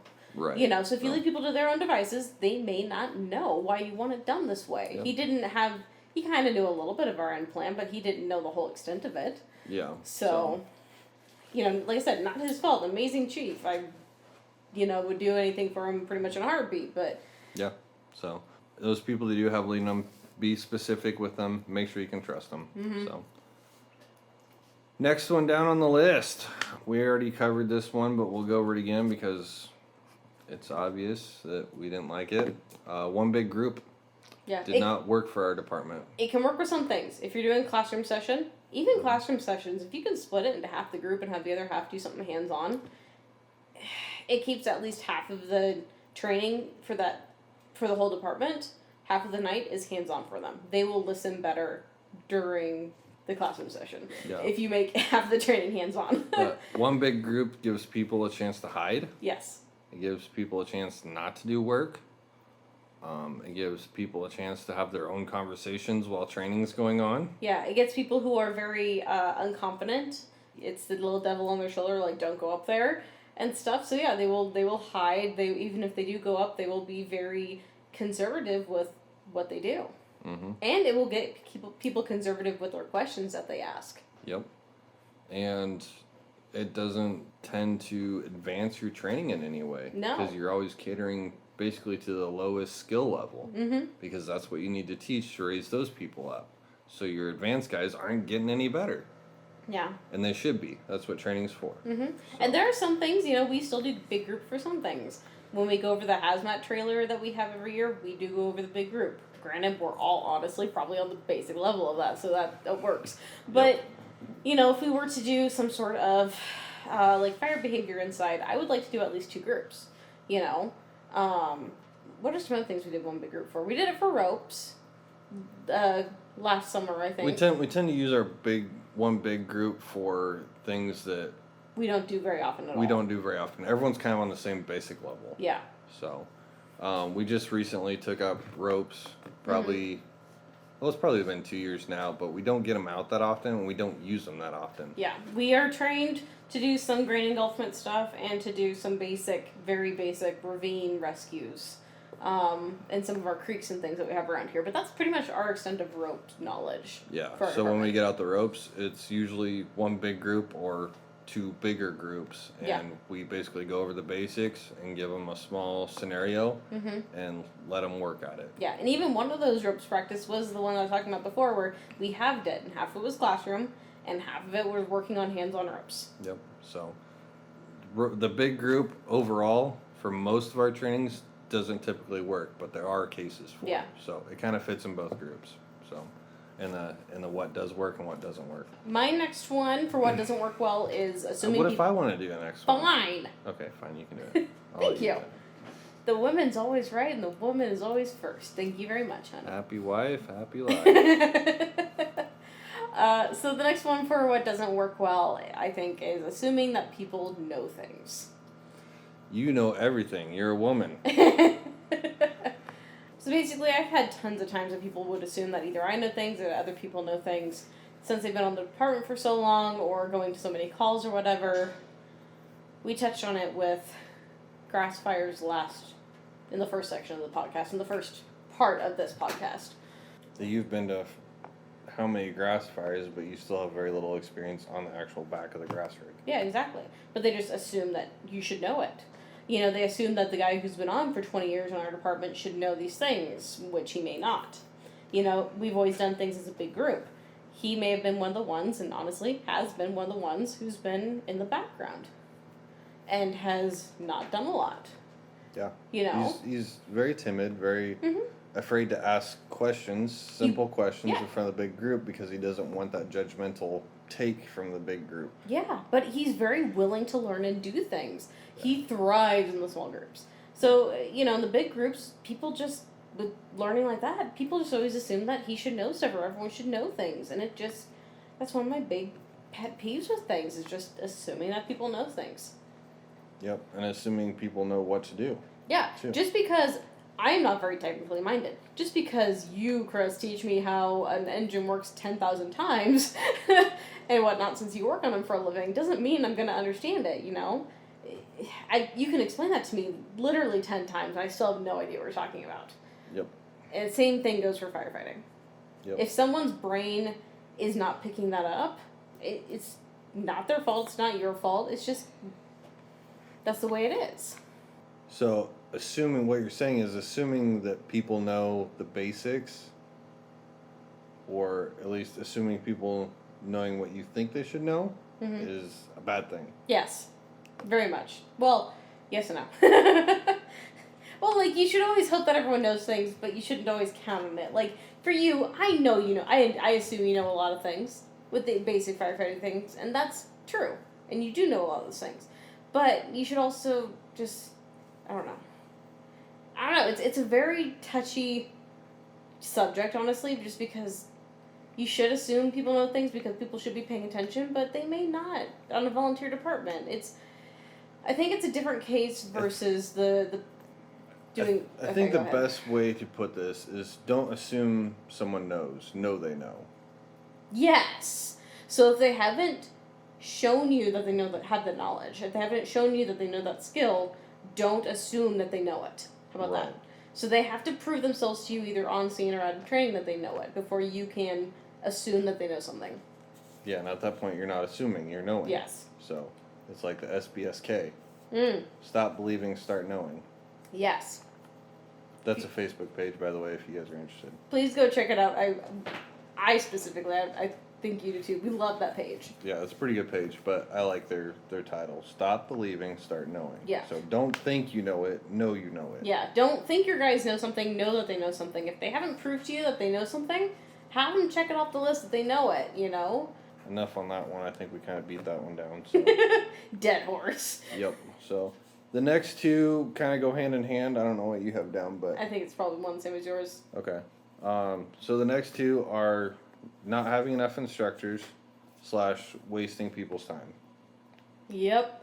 So they go hand in hand. I feel like they're pretty self-explanatory because kind of like we said before, people are busy, especially in a volunteer department. Yeah, don't waste their time. If they have kids, they probably have sporting events to go to or just family time to be at, supper to be at, stuff like that. So if you have them there at practice, don't waste their time. Don't show up unprepared. If you're in charge of the training, show up prepared. as in you know what you're going to cover that night, you know what you need to do it, and make sure that's prepared, and you have enough instructors to teach that. Either the right instructor that knows what's going on and how to teach it, has the knowledge on it, or enough instructors, as in you have 3 or 4 groups of people, depending on how big your department is, and you have enough instructors to teach everybody. So just don't waste their time. Yeah. And if you say, like, our practices start at 7 o'clock, start them at 7. If you need to be a couple minutes late, that's fine, but don't wait until 7:15 to start. Especially if you need to get things out and ready to go. As much stuff as you can set up beforehand, set it up beforehand so you guys can start then. Yeah, because if you're not starting practices till 7:15, they're supposed to start at 7. Guys are going to start showing up at 7:15. Yeah. And then you're going to be mad. Yeah. They're going to be mad, especially that time you want to start at 7 for some reason.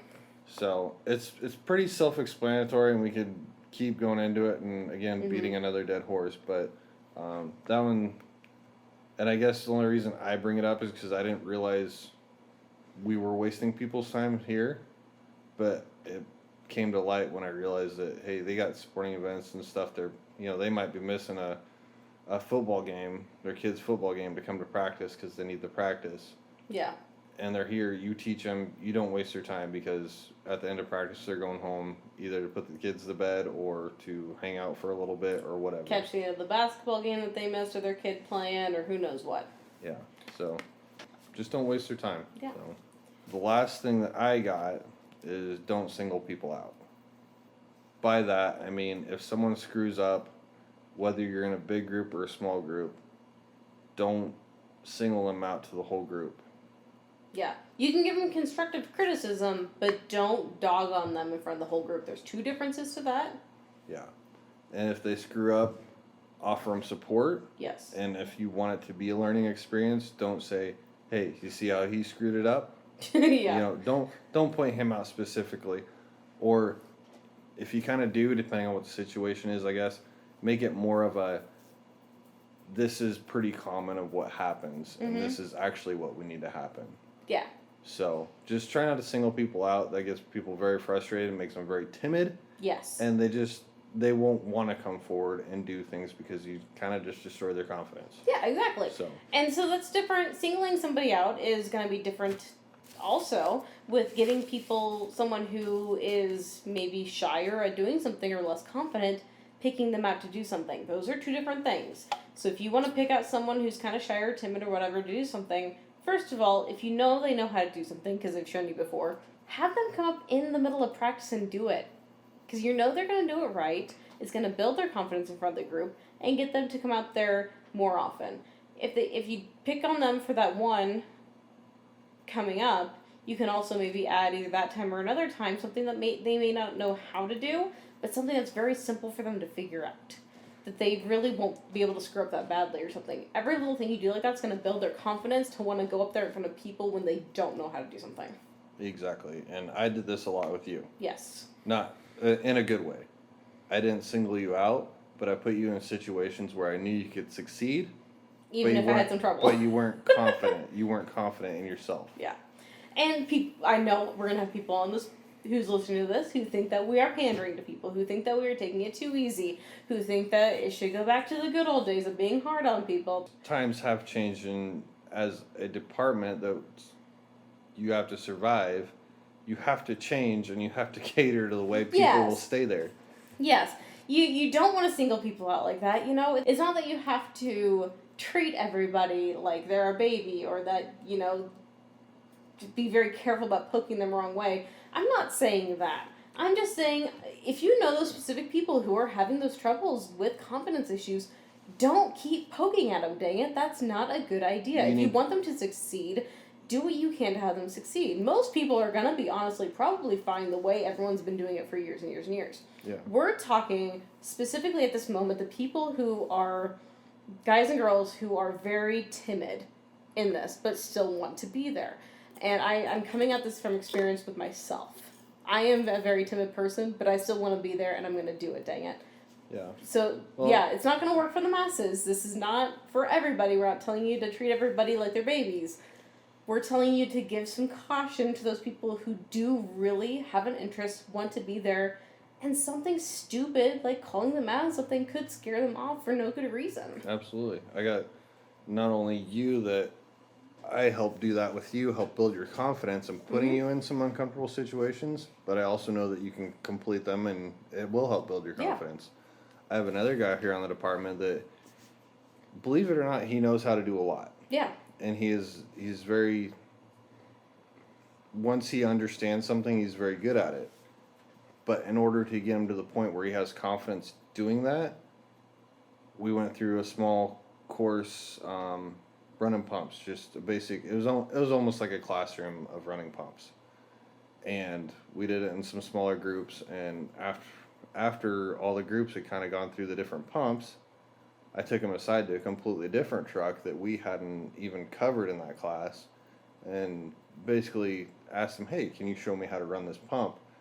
And he had to think about it, go through everything that we kind of talked about in class, but all said and done, he could run that pump, and he felt really good about it. Yeah. And it really built his confidence. And later on down the road, when we did water fights, I pulled him up on the truck because the focus wasn't on him. Yeah. It was a big part of the practice, definitely, but nobody was focused on that. They were focused on the people actually doing the water fights. Yeah, and he got up there, and I said, you remember how to run pumps and stuff like that? Yeah, I think so. And I think I ran it for a round or two, and after that, he ran it for the rest. It was probably another hour and a half. He ran that pump, and nobody was up there with him. Yeah. Perfectly confident in it. Mm-hmm. Just, you have to, if you have those people that you struggle with, don't single them out.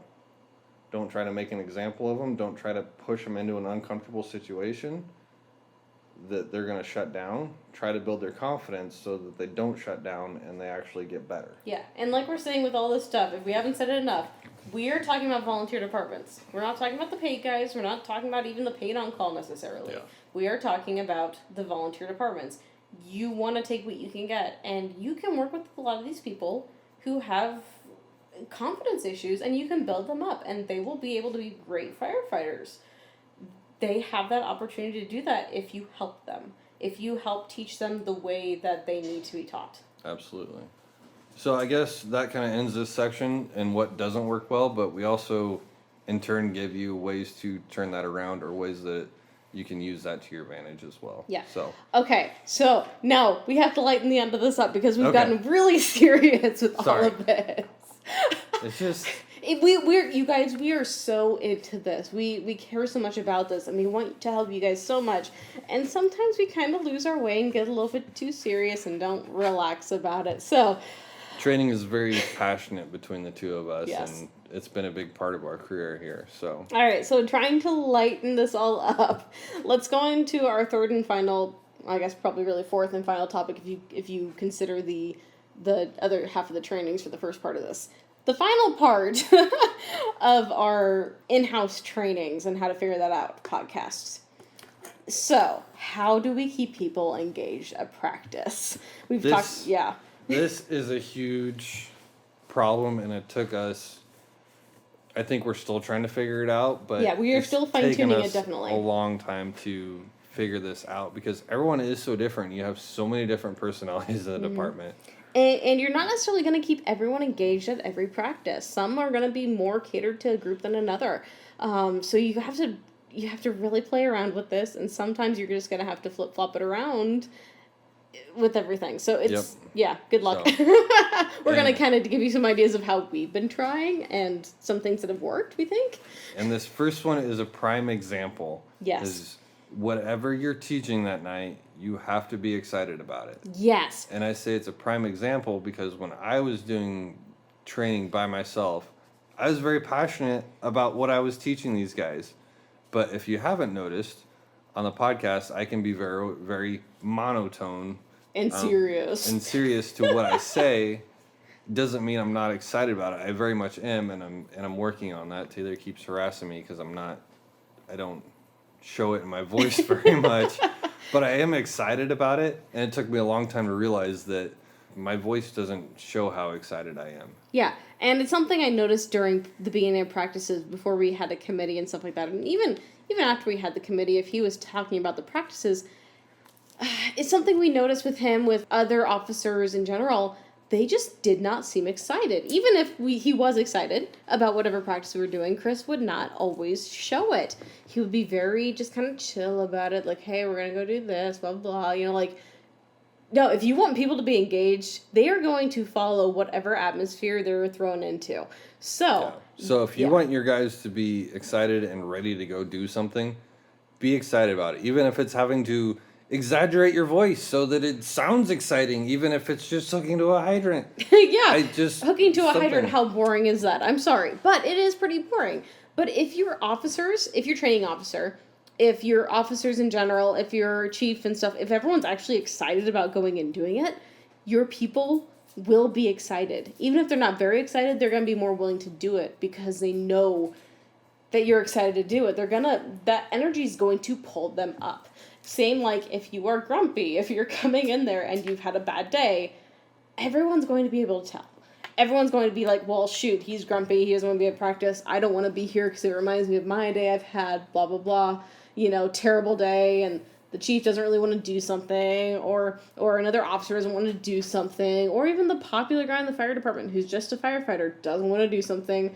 Everyone's going to follow around with that attitude. Yeah, those are your big influences you really have to work with. Mm-hmm. And the chief is a prime example because our old chief, he was kind of notorious in his later years of being a chief of coming in super grumpy. Yeah, and it wasn't necessarily that he wasn't excited about something, but he was always very grumpy. He was always very grumpy.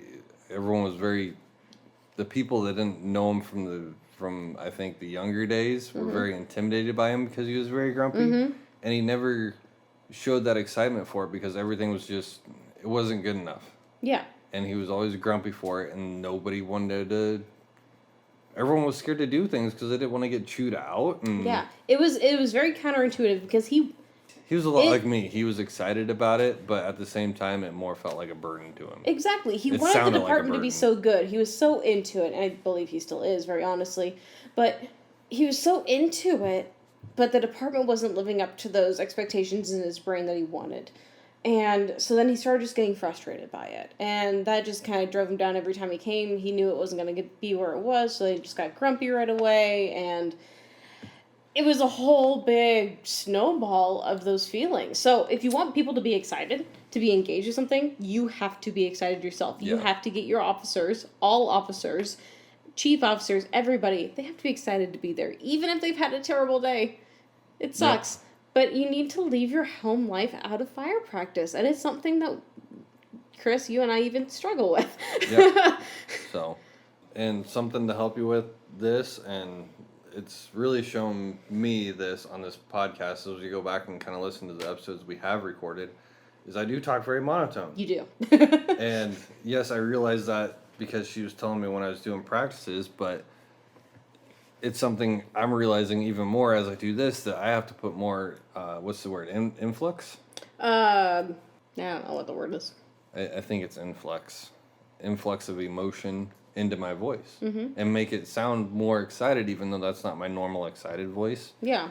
Because I can be very excited and still talk like this, but I have to put more of that in there to get you guys excited about it, to get her excited about it, to get the people around me excited about it, so that we can go out and do something and be productive at it. Yes. So be excited about whatever you're teaching that night, whether it's Xcba, hooking to a hydrant, or you're doing that stupid freaking hazmat trailer.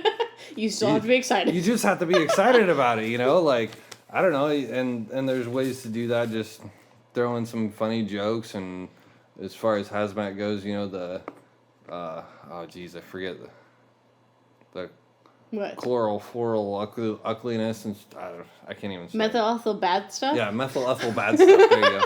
Methyl ethyl kills all?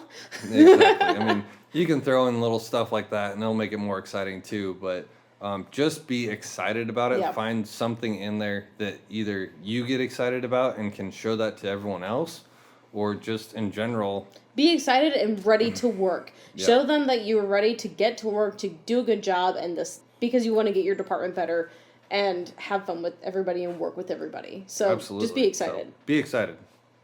Leave it at that. Be excited. Be excited. Be excited. Next one I have is this is another way to help you be excited. Make it fun. If you have a boring practice, people are not going to have fun and they're not going to want to come to practice. Granted, sometimes you do have to have those boring practices. Like hazmat.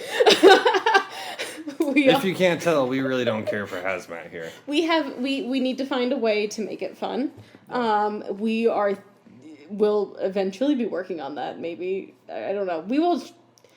I feel like every practice or everything that we could learn about, we try to find a way to make it fun. Yeah, we haven't figured out that one yet. Yeah, but. we will. That's kind of on my list to try to make something fun. Anyways, make it fun. Whatever you're doing, make it a competition. Make it I mean, granted, even the stuff we were doing at the house with the structure fire lead up, it wasn't necessarily fun in the 3 practices that people were learning, but the last practice was fun. Having everybody do that big thing of hooking up to the hydrant and going all the way to the door and hitting, the quote-unquote fire with a nozzle, with the water, that was fun, We did those relays that we did.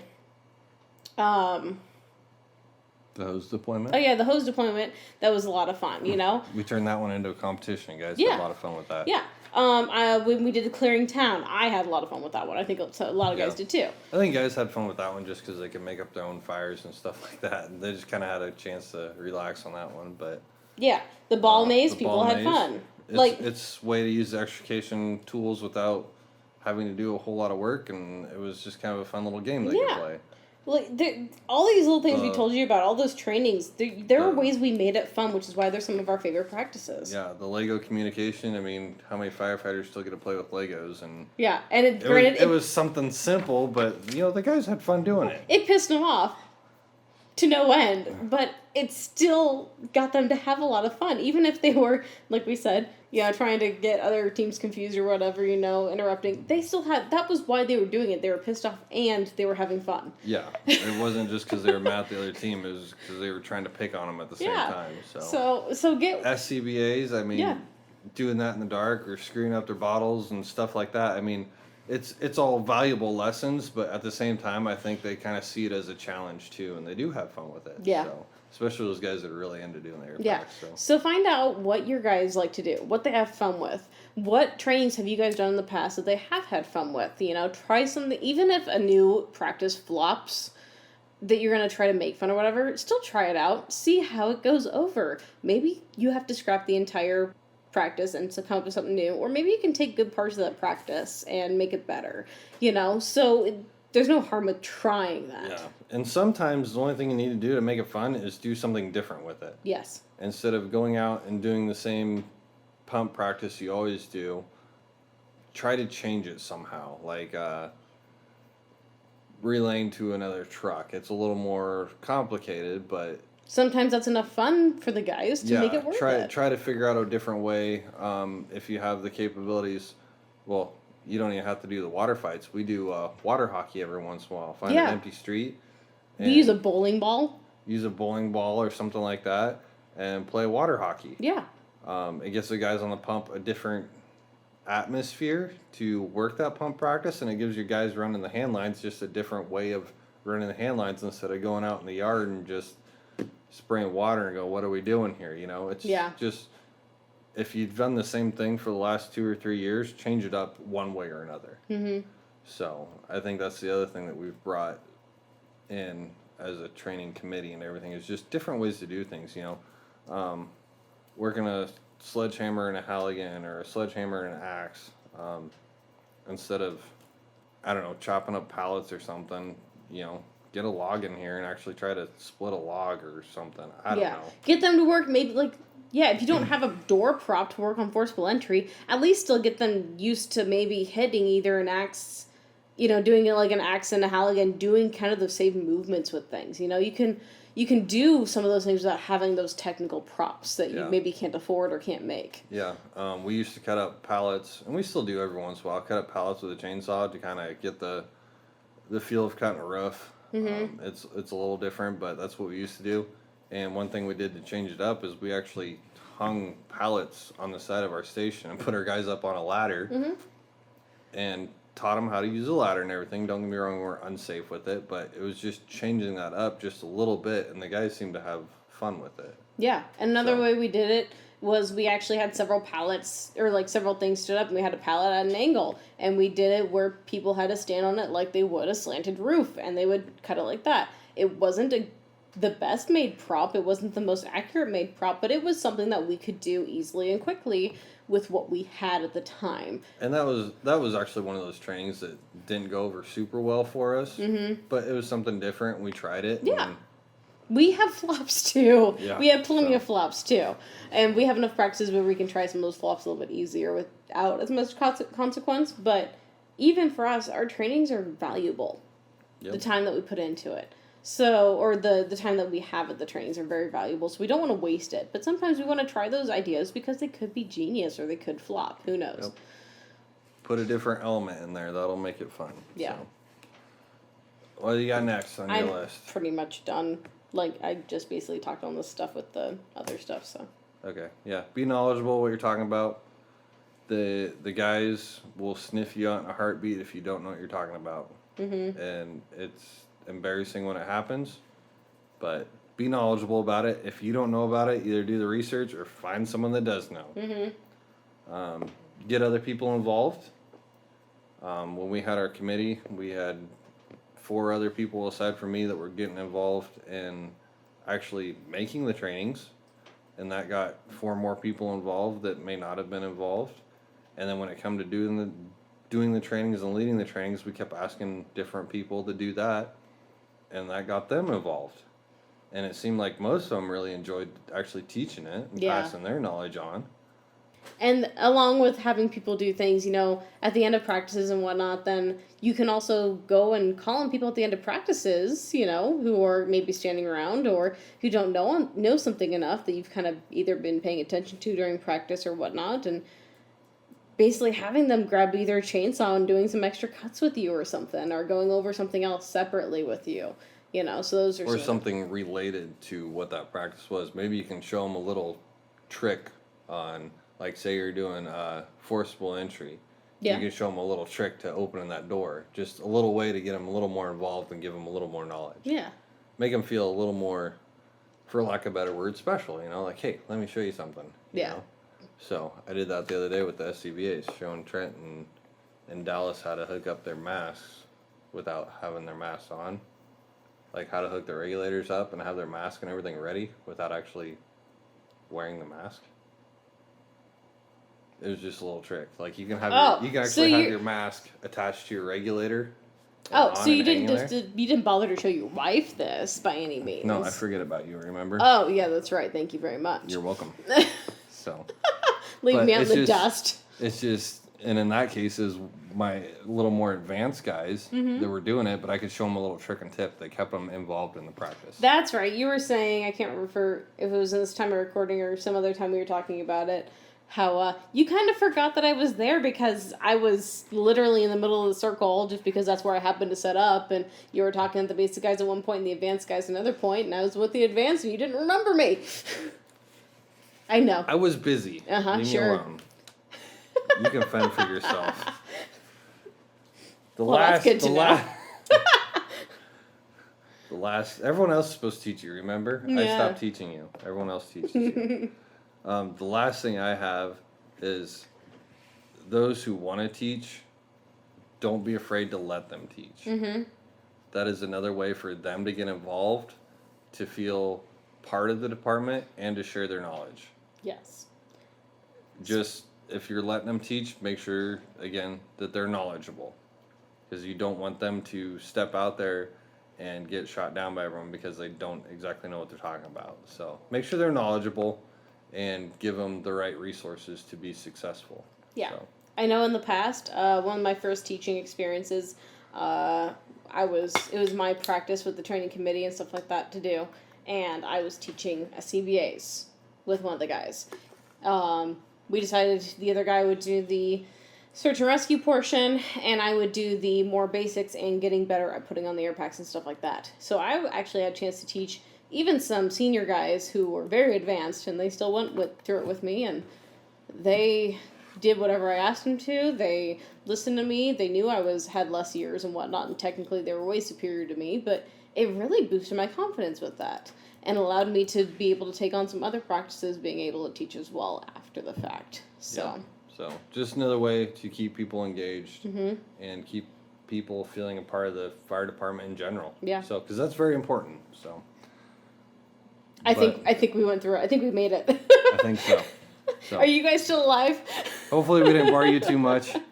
I think that is where we're going to leave it for this one anyway. Yes, so. I'm sure we can go into more of this on future ones.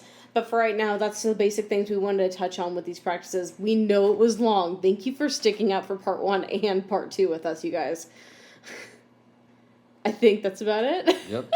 So we'll leave you with that for the day, for the evening, whatever time you're listening to this. Let you get back to your lives, and we'll catch you on the next one. All right, see you guys. Have a good night.